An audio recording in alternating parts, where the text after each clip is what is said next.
Состоялось торжественное открытие Якутской международной исследовательской школы. В школе принимают участие 80 школьников, из которых 29 ребят прибыли в Якутию из Гонконга.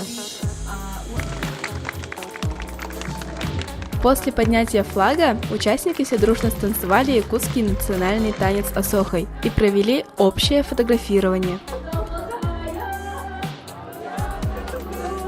Исследовательская школа призвана для двух целей. Это первое – сделать так, чтобы наука стала частью нашей обычной жизни, ежедневной. И также второе – это установить связь и дружбу между ребятами, которые интересуются наукой. Сами участники должны создавать свою научную траекторию исследования.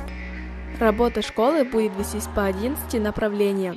Физика и астрономия, экология и биохимия, медицина, биофизика, робототехника и умные технологии, робототехника и 3D-моделирование, умный город, история, социолингвистика и социально-культурный сервис и туризм.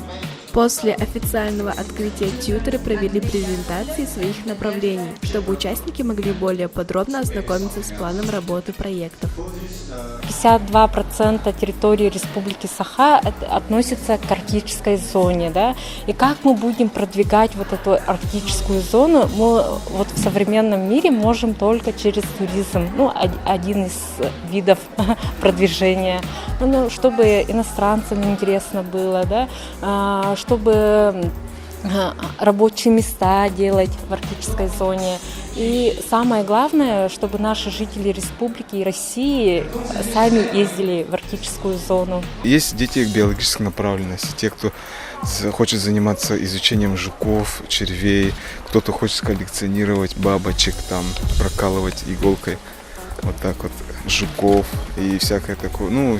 Такой направленности, милости просим к нам, мы вас научим. После презентации ребята распределились на группы в понравившиеся им проекты. Работа Якутской исследовательской школы будет проходить с 19 по 28 июля на базе Малой академии наук Ленский край.